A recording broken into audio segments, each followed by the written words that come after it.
Welcome all of you to Arctic Environmental Humanities workshop, which Michael Bravo and I, Adriana Krachun, have been running since the autumn of last year remotely. We have a number of people we're lining up in the next couple of months, so check back to the website for future speakers.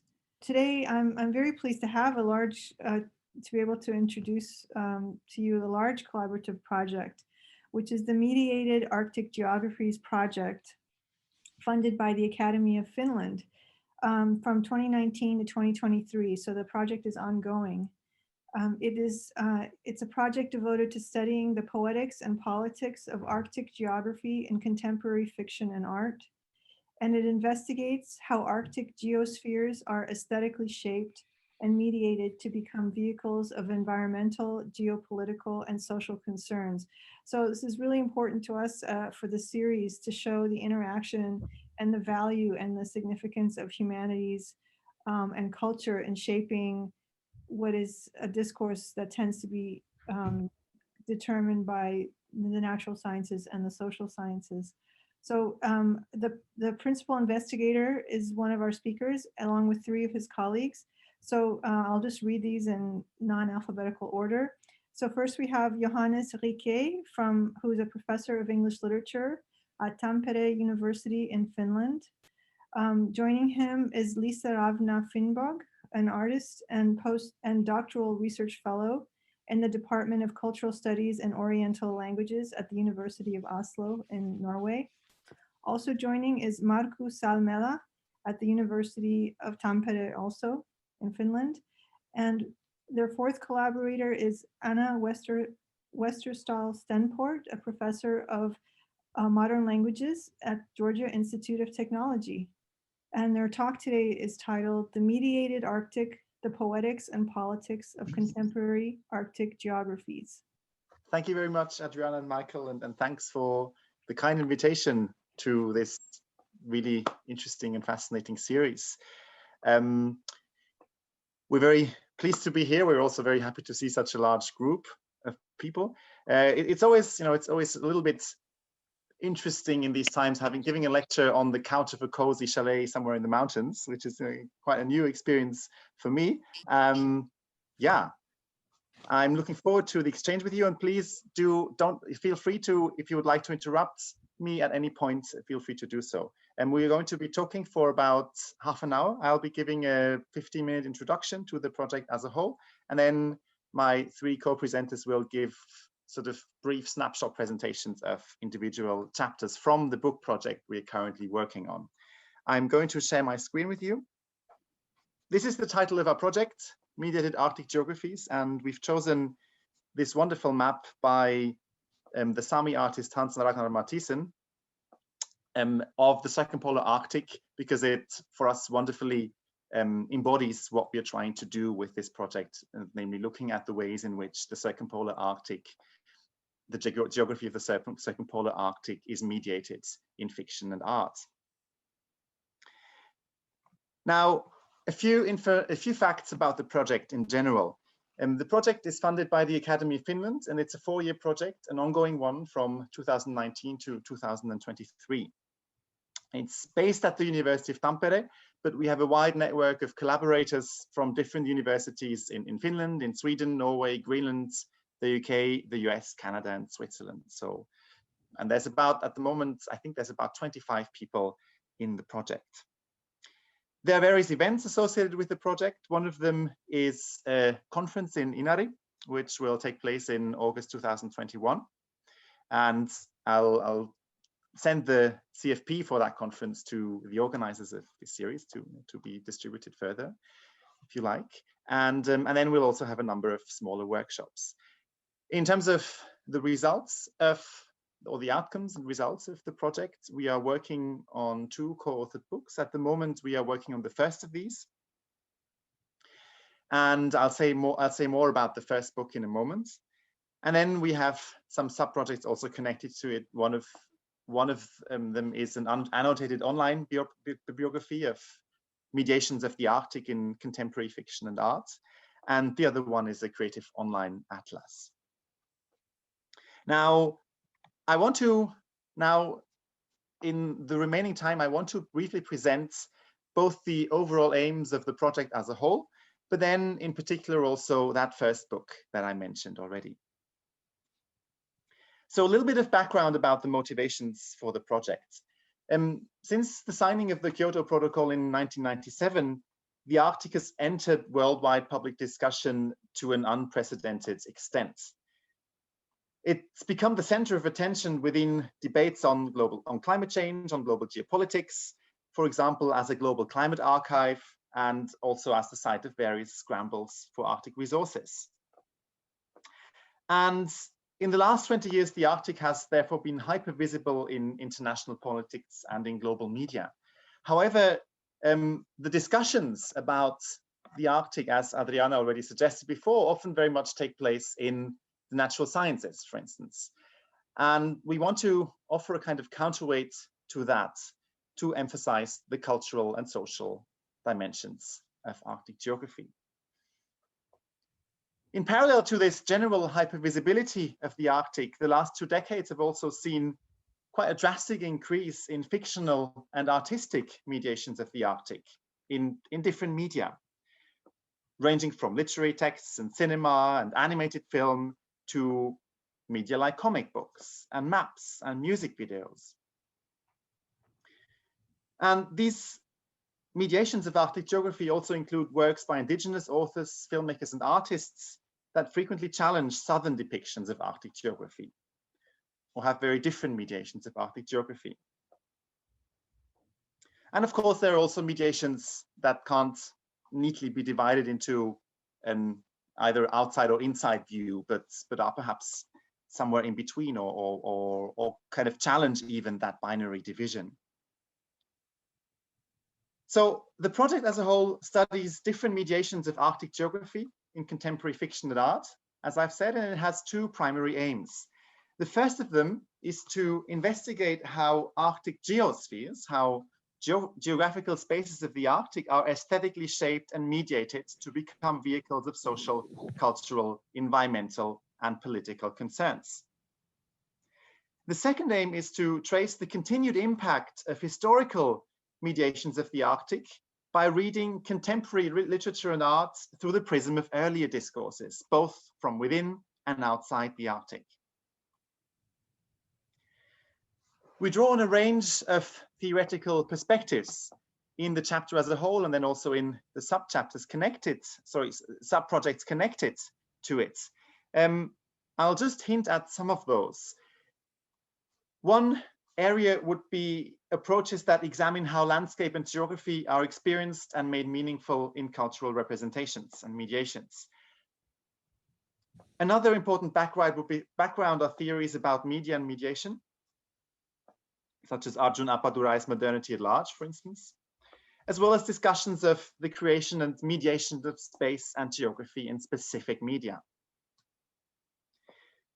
In terms of theory and the kind of philosophical underpinnings of the project, many of the chapters are informed by theories of spatiality that emphasize the dynamic and mobile nature of space. Of course, also recent developments in environmental humanities and planetary thinking. Critical and popular geopolitics play a role, and of course, indigenous epistemologies and ontologies. And these range from, for example, indigenous understandings of geography, such as Sheila Watt-Cloutier's The Right to be Called, to Inuit cosmologies, indigenous cartographies, and Inuit concepts of sovereignty, to just give a few examples. So on the whole, this theoretical background provides a framework for 3 things, at least. One of them is to study how the specific material elements of Arctic physical geography translate into literary, artistic, and medial techniques and processes. So the move from physical geography to the medium is what interests us and what happens in the process. The second thing would be understanding the different layers that make up literary and artistic geographies of the Arctic and the imaginaries connected to them. And finally, exploring how these artistic and medial constructions of geography, constructions of space, how they respond to, transform, and often critique discursive constructions of Arctic geography.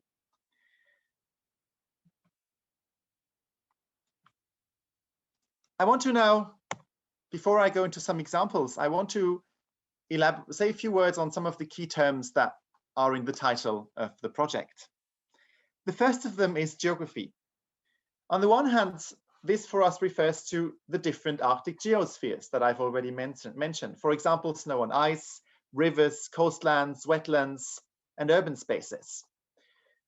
And what interests us is how these geospheres, how these kind of aspects of geography, how they are aesthetically shaped and invested with a set of social, cultural, and political meanings. But our understanding of geography is also wider than this, and it includes thinking about material geography and the imaginaries connected to it on the one hand. Then, as I've already said, aesthetics and the geographies produced by specific media. But then also,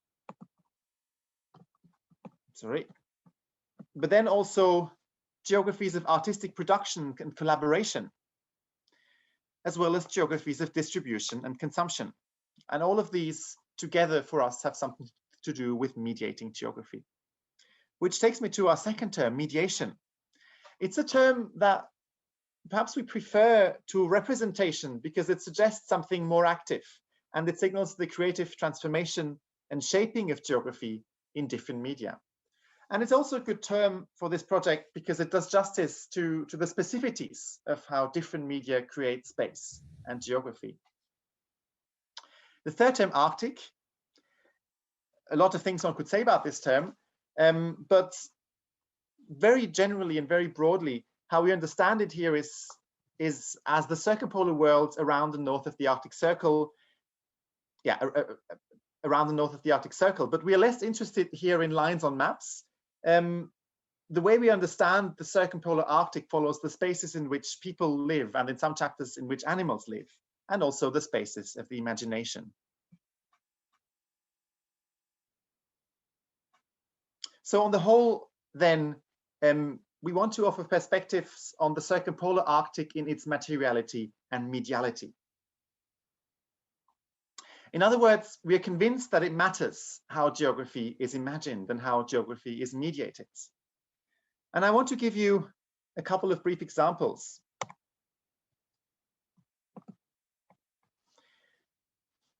For example, if we take snow and ice, in many Western or Southern imaginaries, snow and ice are imagined as sublime, awe-inspiring and threatening spaces, often in line with ideologies of an empty Arctic devoid of life. And we can trace a line here from 19th century painting that is connected to stories of heroic explorers, all the way to something like the 21st century climate change documentary, Chasing Ice, which in many ways remediates this 19th century Arctic sublime, where now the photographer becomes the heroic explorer. But to give a counterexample, Inuit understandings of snow and ice are often very different. For example, in the work of Sheila Watt-Cloutier, snow is presented as life-sustaining. And in the preface of a book on Inuit conceptions of ice, Siku, Knowing Our Ice, you see this on the slide on the right-hand side, the ice becomes a multisensory space full of life, a space of multiple smells, sounds, and sights, and also space out of which stories emerge.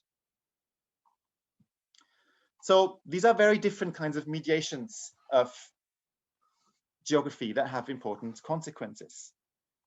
It also matters what kinds of geographies are evoked in what context, and how geographies are linked to each other. I want to show you a very brief clip from a film, which is discussed in one of the chapters of the first book we're working on. And the film is called We Up, Indigenous Hip Hop from the Circumpolar North. Yeah, I'll show you the first minute. I think you should have the sound, and then I'll say a couple of words about it.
Right. So what is interesting here to us is how different geographical imaginaries become superimposed on each other. Hip hop comes from the Bronx originally. It's connected to African American resistance and social protests. And often it has a very urban imaginary, an urban geographical imaginary connected to it. Arctic rappers from the circumpolar north have taken that geographical imaginary and transformed it. And there are interesting questions that emerge from this. For example, what does it mean to take these urban geographical imaginaries into non-urban spaces, into the Arctic landscape? But also, what does it mean to actually make that urban geography present at the same time, which might, for example, counteract stereotypes of the Arctic as being sort of, you know, far away from urban geographies of modernity. And what you saw was quite interesting here is while we had a car, basically the camera through the window of a car, at the same time we then heard Inuit throat singing in a car journey that takes place in Sápmi in northern Finland, and then is overlaid with hip hop beats. So we have both an overlaying of different artistic traditions, throat singing and hip hop, but we also have an overlaying of different geographical codes and different geographical imaginaries, from the car to the reindeer, to the road, to the river, and so on. And also already a signaling of circumpolar collaboration by combining Sápmi with Inuit throat singing. So in many ways, a very complex geography that is being mapped. Now, in the remaining 5 minutes or so, or maybe 7 minutes, I want to say a few words about the book we are working on at the moment, which is sort of provisionally entitled Mediated Arctic, the Poetics and Politics of Contemporary Arctic Geographies. Now, I want to say a few words about the writing process, first of all. This is not an edited collection. It's a co-authored book, and it's collaborative in many ways. Each individual chapter is co-authored by at least 2 people. Usually it's more like 3, 4, or even 5 in some cases. And they are from very, very different backgrounds. We have collaborations between indigenous and non-indigenous scholars, for example. We have collaborations between scholars from very, very different disciplines, who are also located in very, very different places. And each chapter also spans different parts of the Arctic. So we don't have case studies that focus on one individual text, for example, but each of the chapters tries to sort of compare and contrast, and also, you know, think about commonalities as well as, of course, differences. So we are trying to also perform the circumpolar gesture that we also find on the content of many of these works that we're studying. So I'm going to give you a sort of, you know, very brief ride through the chapters of the book. The first part of the book at the moment is entitled Mediating Sensory Geographies. We have one first chapter on mediating Arctic soundscapes, where we explore the role of sound in mediating understandings of place, and do so by turning to the works of contemporary authors and artists who mediate the Arctic through sound and soundscapes, from travel writing to film and poetry and painting. The second chapter looks at contemporary crime fiction set in the Arctic and explores how these texts highlight the interaction between humans and the non-human Arctic worlds, for example, through the sensory experience of land, water, air, wind, and snow, and so on. The third chapter compares mediations of northern wetlands in films and scientific discourse. And it questions whether the same kinds of emotions can be found in scientific articles on Arctic wetlands as in the films.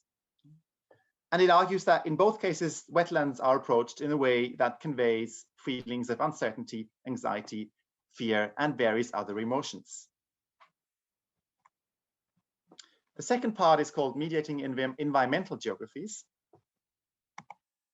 And the first chapter within that, chapter 4, analyzes fictionalized geographies of the Arctic in contemporary climate fiction in order to examine how these narratives mediate the space of the Arctic through different concepts of time, often by complicating linear accounts of time. I won't say anything about the fifth chapter because you'll hear something about it in a moment. The sixth chapter is grounded in the concept of salmon geography that places fish at the center of the inquiry.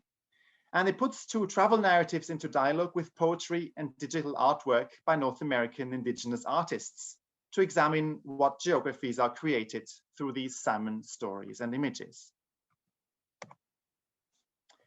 The third part is called Mediating Decolonizing Geographies. And the first chapter in that part looks at decolonial Arctic cartographies in the work of both indigenous and non-indigenous artists from the circumpolar Arctic. And it examines how cartography is used both as a cultural and a political tool, a tool that can redefine spatial perceptions and challenge existing power dynamics. The eighth chapter maps the changing imaginary geographies of the Arctic through the comic book medium. And it includes both recent transformations of southern Arctic imaginaries and the work of Inuit artists and their collaborators in the 21st century. And it pays special attention to the geographic and cartographic potential of the comic book medium itself. I won't say anything about the ninth chapter because, again, one of my co-presenters will talk about it in a moment. The 10th chapter I've already briefly mentioned. And this chapter looks at how hip-hop's movement from the Bronx to the Arctic regions functions as a communicative impulse from north to south, a kind of desire to put the circumpolar world on the global map through hip-hop. And as a whole, the chapter traces how hip-hoppers from around the circumpolar Arctic are actively transforming the genre to suit the needs and priorities of the artists and the communities they represent. The last section of the book is called Mediating Global Geographies. I won't say anything about chapter 11. Anna Stenpord will talk about it in a moment. In chapter 12 is a chapter that explores imaginaries of the Arctic and the North in the Aryan myth, and it questions the survival and transformation of these imaginaries in contemporary far-right ideologies. And it discusses, for instance, political groups and how they present themselves, TV shows, and even metal music. And finally, the last chapter of the book addresses documentaries that engage the complex and competing discourses that concern the global seal trade and geopolitical aspects of fur fashion and the fur trade. As the chapter shows, these documentaries provide a commentary on the ongoing significance of seal hunting for Nunavut and Greenland. And with this, my part of the presentation ends, and I will give the floor to my colleague, Anna Stenport. Hi, everybody. It's a pleasure to be here with you all. And thank you, Adriana, and others in the team for inviting us. So the chapter that I'm co-writing with Johnny, with Johannes Riquet, is focused on a new conceptualization of migration within and to the Arctic.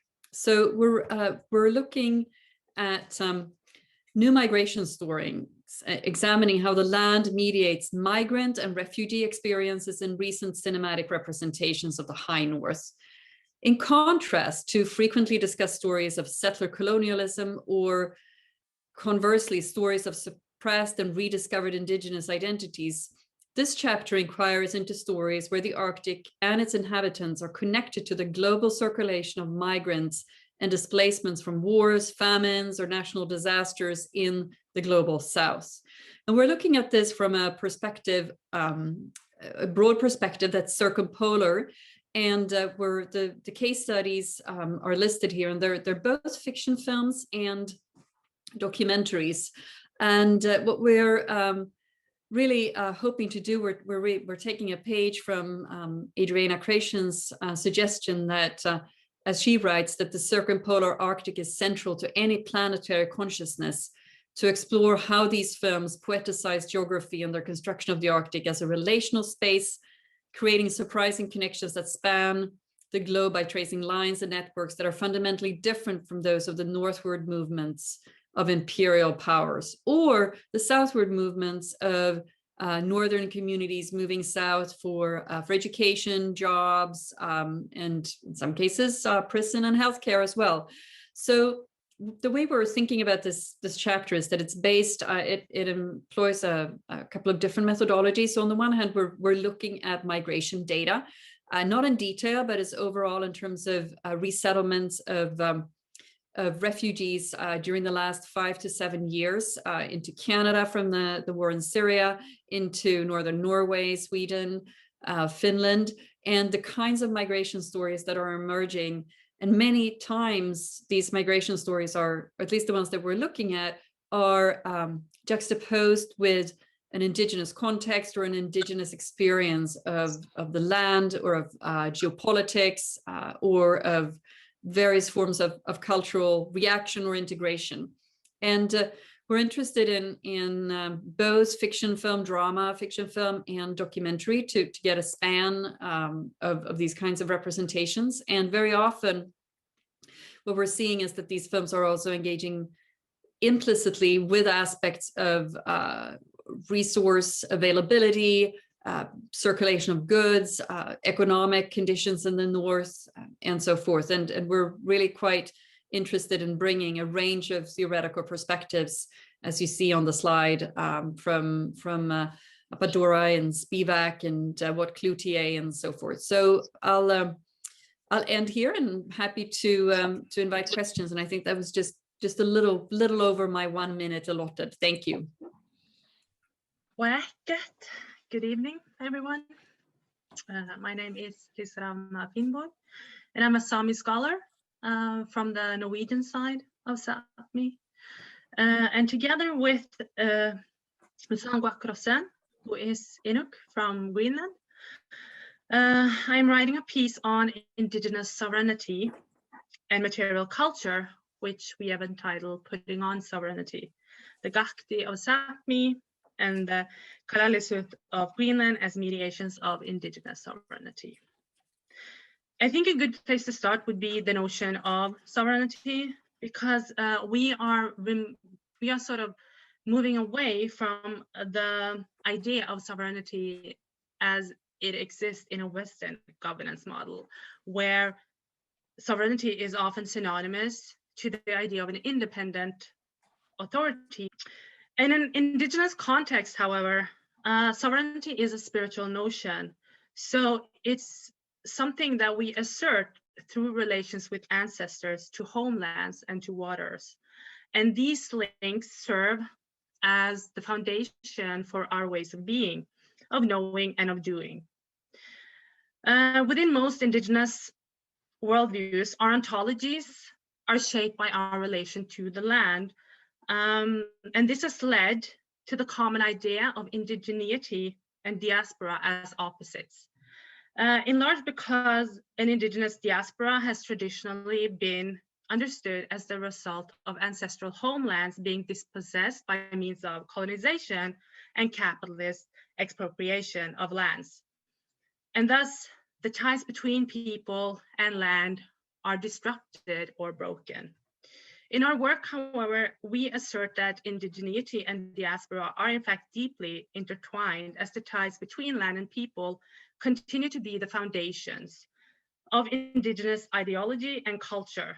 So they continue to constitute and be constituted by an ongoing interconnection with people and land.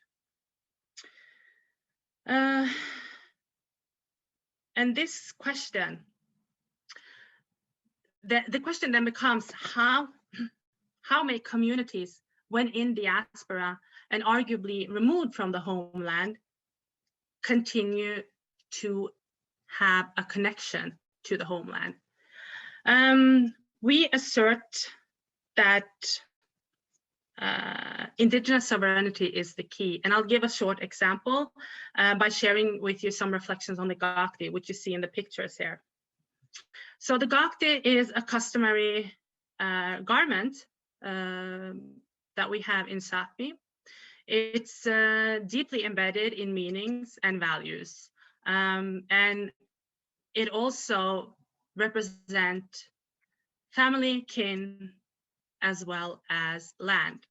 So every time you put on the gakti, you are actually manifesting that relationship between land, between people. And so the argument goes that in these garments, we actually find the sovereignty of Sami people in diaspora, that live in communities in diaspora. And so keeping the particularities of the gakti in mind, and I'm just sorry I couldn't speak on the Greenlandic garment, but that's mainly Zangak's area of expertise. And of course, with indigenous sovereignty as our starting point, we look to Sami and Greenlandic communities in diaspora and exploring how people today mediate alternative ways of expressing their relation to land when they no longer live on it. And in particular, we focus, as I've already stated, on material culture here through the expression of the gakti. And yeah, it's, yeah, this is basically what we're working on. Okay, I see my slide. So this chapter, which I'm co-authoring with Johannes and Anna and Heidi Hansson, is about as I think I put it at the very genesis of the chapter, something outrageously popular in the context of this, or against the background of this mediated Arctic. So we're looking at animated fantasies of ice in the Anthropocene, agency and cryocultures in the frozen films and beyond. So in terms of the primary materials that we're looking at, the two animated films, the frozen films, are really the main thing here. The first one came out in 2013 and the second 2 years ago. But we're also briefly looking at a couple of other well-known franchises, namely the Ice Age franchise and the Russian film series, The Snow Queen. And these two, which we're looking at very briefly, these are kind of, in a way, they allow us to introduce some of the themes that then surface also in the frozen films. Okay, Johannes, if you can put the other slide on. So just some selected parts of the argument here. This is not the whole argument, obviously, but part of it, and here presented in terms of very general concepts. The whole chapter is sort of aiming to read these films mostly in terms of the positive powers of ice, and this also means that we know that popular culture tends to be read critically, meaning against the grain, Here, to some extent, we're reading against that grain. So we're kind of emphasizing, or we end up emphasizing the empowering qualities and powers of ice as depicted in these films. Of course, a kind of empowering message is also standard in Hollywood, but it matters who's empowered. And here in the Frozen films, particularly, it's mostly girls and to some extent also indigenous people. The idea here then is that the powers of ice, these positive powers of ice, they're intertwined with the powers of those who create, use, or shape ice, or those who are created, used, or shaped by ice. The second point here, the second bullet point, we argue that a new kind of plasmatic quality in recent animated fantasies of ice has come about. And plasmatic here refers, we borrow this from Ursula Heise, her theories of animation particularly, and we detect this kind of quality, particularly in the Frozen films. And in our argument, it is a recent phenomenon, at least when we compare it with earlier Disney films and earlier similar franchises. To some extent, this of course has to do with the new animation technologies, but that's in our chapter mostly between the lines. We do make a reference, I believe, to the computer processing powers and the manpower that it takes to create some of those animated scenes in the that depict ice or water in the Frozen films. But perhaps more importantly, we argue that these new fantasies of ice also reflect 21st century indigenous perspectives and gender perspectives. And thirdly, they very much reflect the era of climate change, which also features in our title, which is often called the Anthropocene. So the argument, again, perhaps referring to some of the keywords in our title and which I've italicized here on this slide, is that ice is imbued with a kind of agency. For example, the second Frozen film is a narrative where ice literally makes things happen. So you have the main character Elsa, the girl creating ice, who has these powers to create ice. She's called by a voice, and it turns out that at least it can be read to be the voice of ice that's calling her. Then we find that reliable knowledge about the past lives in a glacier called Ahtohallan in that film. So ice also communicates the truth about the past. This is just one example of the kind of agency that ice has in these films. Often it's of a completely different kind, but according to our argument, agency is given to ice here. Secondly, ice, we argue, is given the status of a medium in a way. And this also means that often there's a parallel between the very medium of animated film and the qualities of ice itself in these films. For example, again, there's at the beginning of the first film, there's a scene where arguably the ice sheet on top of a body of water is compared with, in a way, aligned with the cinema screen.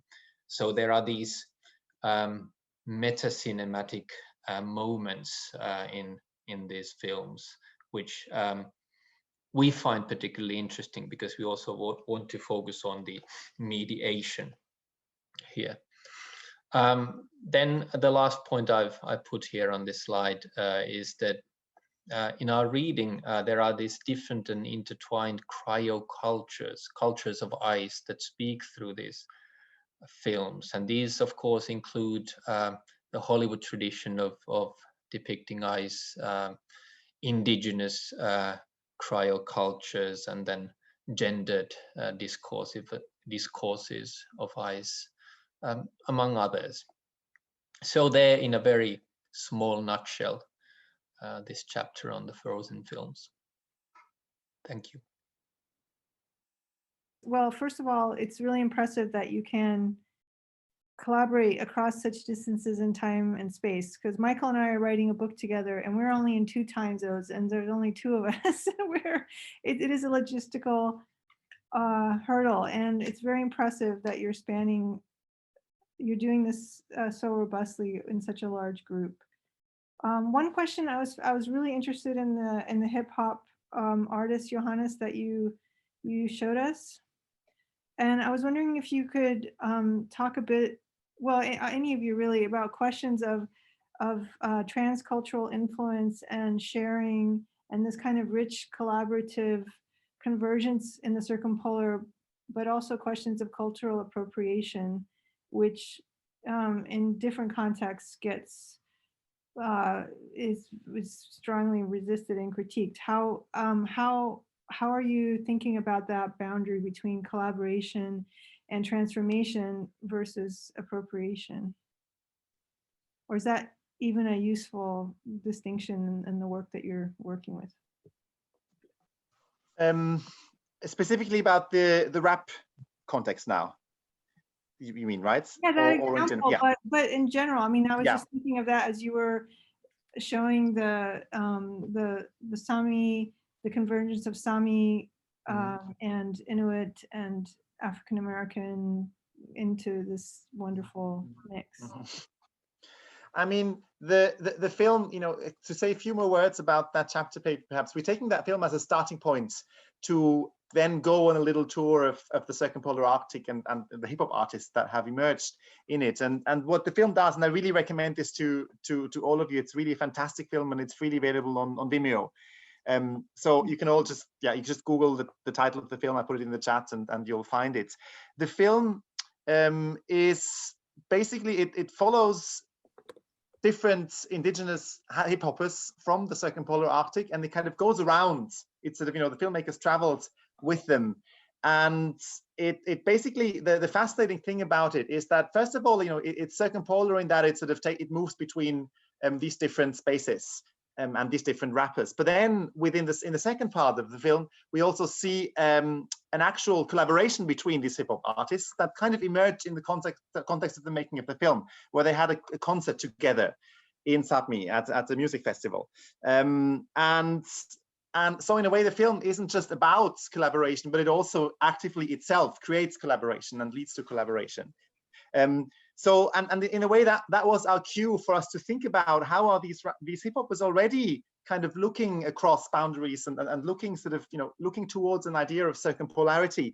But then also we were trying to, I suppose, add a layer to that by doing something similar to what the film does in our chapters, by also sort of then moving between different hip hop spaces connected to the Arctic.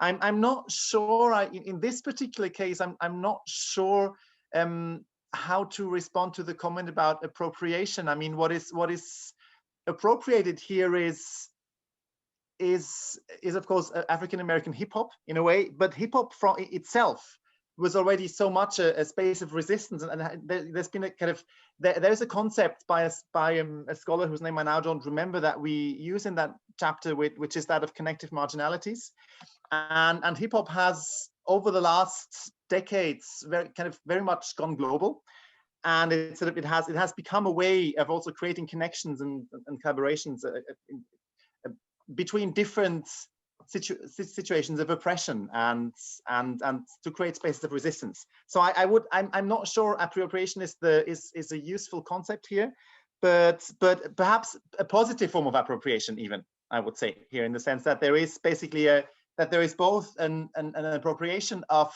something and then also a transformation of it, because many of the film itself, but then also many of the rappers, they very kind of self-consciously play with associations that both the Arctic might have, but also hip hop might have, and are then complicating those and creating a kind of a very complex dialogue.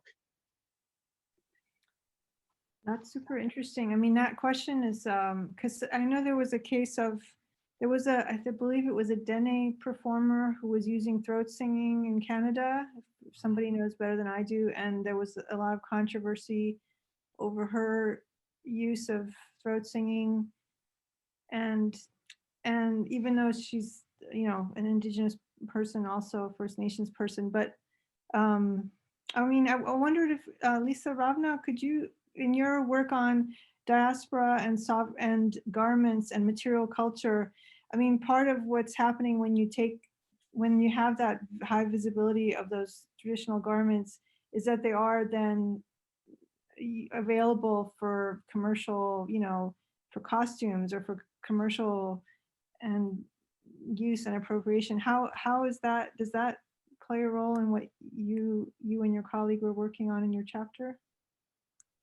Well, first of all, we work mainly with Indigenous communities, so either Greenlandic or Sami communities in diaspora, because the Gakti, and I'm speaking only of the Gakti now because I don't have enough knowledge about the Greenlandic garments. The Gakti is in many ways a judicial document. In cultures where transmission of knowledge has happened orally or through bodily transmittance, it's not books and archives. That is, our literature is not books and archives. Our literature is objects, it's things, it's stories that we tell.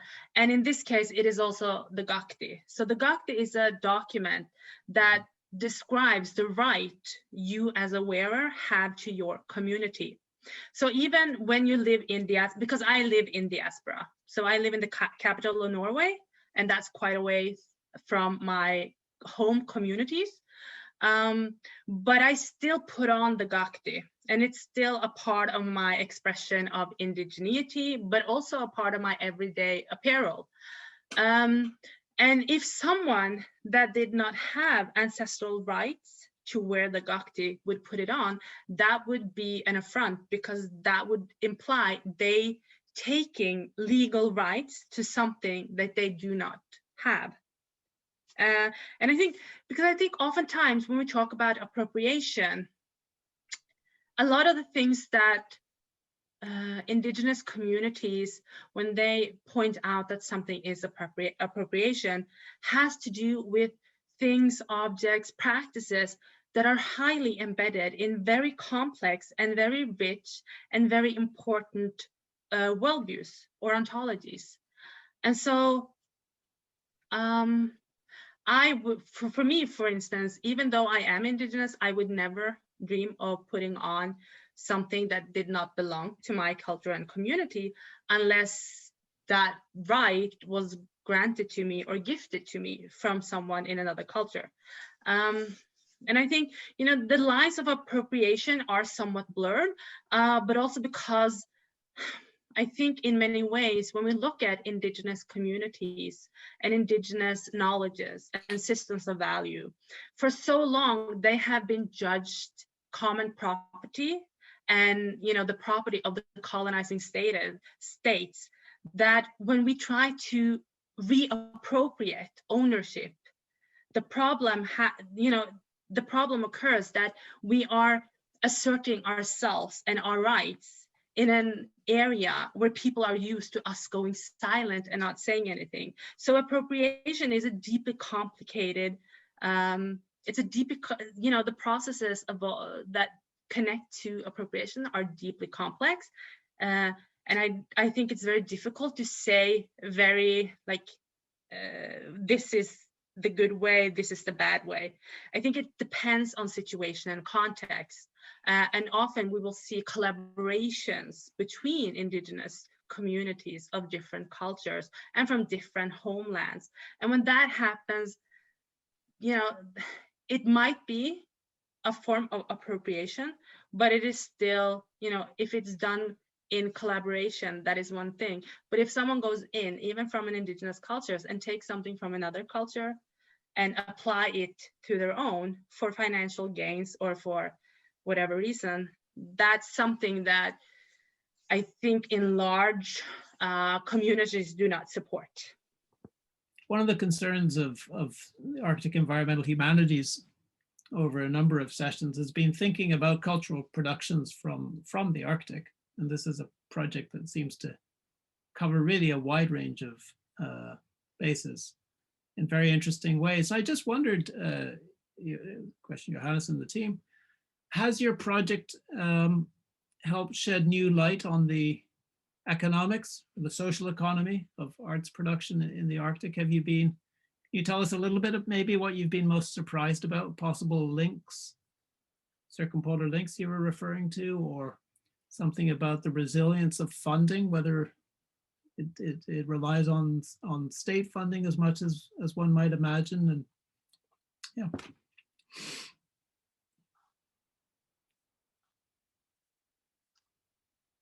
Yeah, it's a good question. You know, I wonder whether Anna, if she's still here, I think she might have had to leave a little bit earlier. But these are questions that Anna, I know, has thought about a lot. Are you still here, Anna? No. Again, I No, left a message. Yeah, I think she had to leave. We have quite a range of arts producers amongst our group here, which is so wonderful. But, maybe someone else could come in then. Yeah. Okay. I mean, I suppose the most I'm not sure if surprising is necessarily the right term here, but what did strike us a lot is for instance, I mean, the rap chapter is a good example, but also the Arctic comics chapter is in terms of, I suppose, in terms of how some of these works are getting distributed again. That's something that for instance, the Arctic comics chapter, it was some of them, it was quite difficult to get hold of, and some of those books then traveled in quite circuitous routes to us, whereas within the Arctic, you know, or within the space that they are produced, they circulate very, very easily. So I suppose it's interesting to see. I mean, I'm rambling here a little bit, but it's interesting to see how the distribution networks are completely different for some of those cases. I mean, you know, if you look at something like the Frozen franchise, you know, this is basically big mainstream culture. And if you look at some of the Arctic comic books from Greenland, for example, I had to order it. I had to order it basically through a Greenlandic bookstore and sort of cheat the system by pretending that I'm in Greenland for it to then be able to travel to me. So I suppose one of the things that are interesting there is which kind of imaginaries and which kind of works are circulating on what routes. And I think many of the chapters are, that's what when I talked about what do we mean by mediating geographies or mediated geographies, it's not just the thematic and aesthetic content, or not just the thematic content and the aesthetic form, but it's also the networks through which these projects come to me and then also are released out into the world. And for instance, in the rap chapter, one other thing is interesting, for instance, is that quite a number of these rappers' music videos are then, for example, present on Vimeo or YouTube and so on. And it's interesting to see, for example, when subtitles are used. Sometimes subtitles are very consciously used precisely because there is this communicative impulse to put the Arctic on the map, sort of to actually, while there is in a way a desire to, of course, to produce something for the communities that these rappers are in, but there is at the same time also a desire to reach a global audience and be kind of accessible and understandable and put a message out. So I suppose a number of what I'm saying here is a number of these works that we're looking at are often operating on two registers, on two very, very different distribution channels. Mm-hmm. And some of them are only in one, and some of, you know, as well. Yeah. Sorry, this is not a very coherent answer, but yeah. It's interesting. Yeah.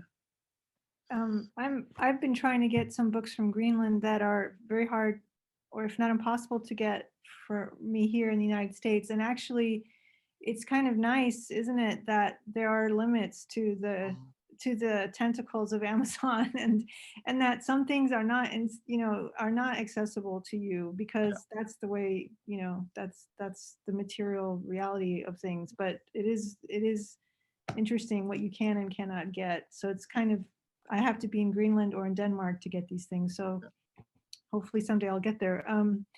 I had a quick question about, in your initial overview of the project, you talked about cultural mediation, but also I think you were making a distinction, or making, distinction between cultural mediation and historical mediation across, so both sort of synchronic and diachronic.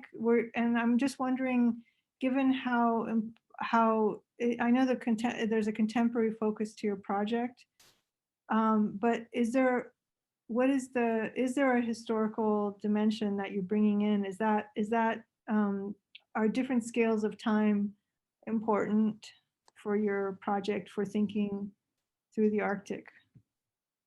Yes, absolutely. I mean, that's I would say one of the premises that runs through the book that we're planning and the project as a whole is, and historical here in two ways. For example, if we look at the southern or western imaginaries of the Arctic, the imaginaries connected to the Cold War keep resurfacing in different ways, or also to, of course, the 19th century explorer culture.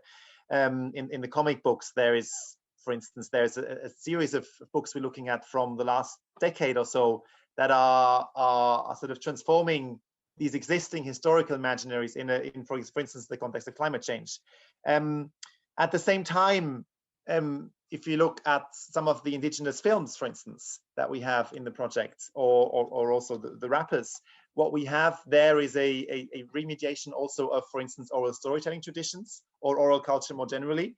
And for instance, the migration stories that Anna talked about, one of those films includes different layers of a very common Inuit story that is very much about kind of the land and relationality, and it's using that relationality of a kind of a very old story that has been transmitted for a very long time to think about a new relationality, namely that of these global migration movements that we're looking at. So I think the historical is, in that sense, is in various ways important in the way in which earlier stories, earlier discourses, earlier mediations of the Arctic are kind of keep resurfacing in those texts, and in sometimes very unexpected ways.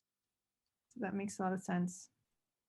Storytelling has incredible historical range, doesn't it? And geographic range.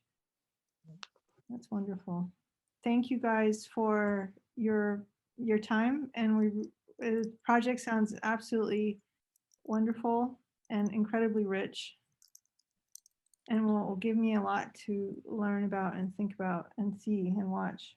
Yeah, I'd echo that. And great to see, as I say, a geographical project, clearly in the title, with such scope. And and as you went through the chapters, I could see the project opening up and beginning to visualize it more. So I think that's a very nice opportunity today for our group to get a sense of the project and where it's going. We look forward to those two books and to hearing more.